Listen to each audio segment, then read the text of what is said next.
Breaking news Anakapalli జిల్లాలో బాణాసంచా పేలుడు ఘటనకు సంబంధించి పోలీసులు దర్యాప్తు చేస్తున్నారు. ఈ దర్యాప్తులో ఏం తెలిందో మనం చూస్తున్నాం. కోటరుట్ల పోలీస్ స్టేషన్ లో కేసు నమోదు చేసిన పోలీసులు దర్యాప్తుకు 6 బృందాలను ఏర్పాటు చేశారు. ఘటనా స్థలంలో ఇప్పటికే ఫోరెన్సిక్ టీం ఆధారాలు సేకరించింది. పరిమితికి మించి బాణాసంచా ఉండడంతోనే అక్కడ భారీ విస్ఫోటనం జరిగి ఉంటుందని అనుమానం వ్యక్తమవుతోంది. 2012 నుంచి ఈ బాణాసంచా తయారీ కేంద్రం ఇక్కడ నిర్వహిస్తున్నారు. నిన్న మధ్యాహ్నం పేలుడు ఘటన జరిగిన సమయంలో 16 మంది కార్మికులు విధిలో ఉన్నారు. పేలుడు తీవ్రత ఘటనా స్థలంలోనే 5 కార్మికులు మరణించారు. ఆసుపత్రిలో చికిత్స పొందుతూ మరో 3 కార్మికులు చనిపోయారు. నర్సీపట్నంలో 6 మృతదేహాలకు నిన్న పోస్టుమార్టం పూర్తి కాగా అనకాపల్లిలో ఇవాళ 2 మృతదేహాలకు పోస్టుమార్టం పూర్తి చేశారు. 8 మంది బాధితులు ఆసుపత్రిలో చికిత్స పొందుతున్నారు. పేలుడు జరిగిన ధాటికి భారీ శబ్దం వచ్చిందని చెప్తున్నారు స్థానికులు. భూకంపం వచ్చిందేమో అని భయపడ్డామంటున్నారు.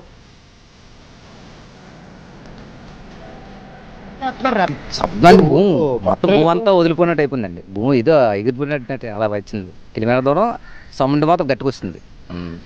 మొత్తం అంత అల్లకొల అయిపోయినట్టు అయిపోయిందండి. ఒకసారి శనివారం నైట్ పని చేస్తానే అన్నాను. నైట్ పని చేశాను కదా, ఇంక రేపు రాను మా కుర్రలతో చెప్పాను.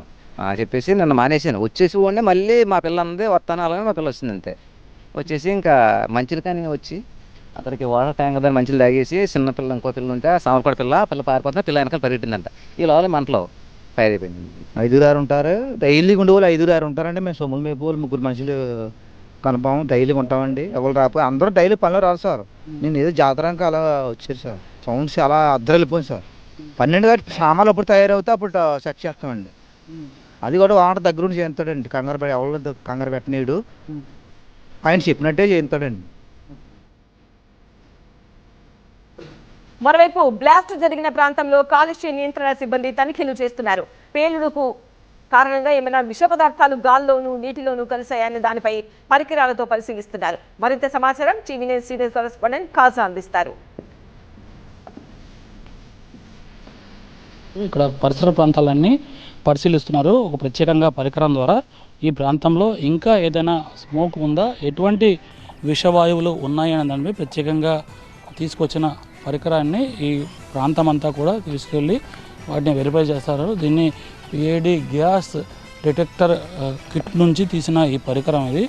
ప్రత్యేకంగా ఏదైతే ఒకవేళ ఈ ప్రాంతంలో విషవాయువులు కానీ ఇంకా పొగ ఏదైనా ఉన్నట్టుకైతే ఈ మీటర్లో ప్రత్యేకంగా చూపిస్తూ ఉంటుంది. దీన్నే ఇప్పుడు పరిశీలిస్తున్నారు. విశాఖ నుంచి వచ్చిన ప్రత్యేక పొల్యూషన్ సైంటిఫిక్ బృందం దీన్ని పర్యవేక్షిస్తుంది. ఒకవైపు వీడియో అనలైజ్ చేస్తున్నారు, చిత్రీకరిస్తూ ఉన్నారు. దీంతోపాటు ఈ ప్రత్యేకంగా తీసుకొచ్చిన పరికరం ద్వారా ఇక్కడ పరిసర ప్రాంతాల్లో పూర్తిగా దీన్ని పర్యవేక్షించే పరిస్థితి మనం స్పష్టంగా చూస్తున్నాం. చెట్లు, చేమలు, కొండలు ఉన్నాయి, తోటలు కూడా ఉన్నాయి. అయితే ఈ విస్ఫోటనం జరిగిన తర్వాత ఏదైతే ఈ పేలుడుకు ఈ పదార్థాలు ఏవైతే ఉంటాయో కెమికల్స్ ఇవన్నీ కూడా చుట్టుపక్కల పరిసర ప్రాంతాల్లో కూడా వ్యాపించాయి. వీటన్నిటిపైన కూడా పొల్యూషన్ కంట్రోల్ బోర్డు అధికారులు ప్రత్యేకంగా దృష్టి సారించారు. ఎక్కడ వరకు ఈ రసాయనాలు వ్యాపించాయి, ఈ ప్రాంతంలో గాలి నాణ్యత ఎంత, కాలుష్యం ఏదైనా ఇంకా ఉందా, ఇంకా ప్రమాదం దీనివల్ల ఇతర ప్రాణులకు కానీ సంభవించే అవకాశం ఉందా, ఏ స్థాయిలో ఇక్కడ లెవెల్స్ ఉన్నాయి, గాలిలో నాణ్యత ఎంత అనే దానిపై పూర్తి స్థాయిలో ఆరా తీసే పనిలో ఉన్నారు వీరంతా కూడా. గ్యాసెస్ ఏమైనా రిలీజ్ అయినా లేకపోతే ఇంకేమైనా రిలీజ్ అయ్యేటట్టు ఉన్నా వాటిని గుర్తిస్తుంది ఎంత ఉందనేది. అంటే ఫ్రెష్ ఎయిర్కి ఏమైనా పొల్యూషన్ ఉండే ఎయిర్కి డిఫరెన్స్ ఎంత ఉందనేది దాని ద్వారా గుర్తిస్తాం. అది కూడా ఏమైనా ఉంటే అది మా సార్కి ఇన్ఫామ్ చేస్తాం. బాణసంచా పదార్థాలు ఇది పెళ్లి జరిగిన తర్వాత చెట్లు పైన కూడా భారీగా ఎగసిపడ్డాయి. అవన్నీ నమూనాలు సేకరించే అవకాశం ఉంటుంది కదా సార్ జనరలైజ్గా? చెట్లు అంటే యాక్చువల్గా అవి వచ్చిన మంటలకే కాలిపోయి ఉంటాయి.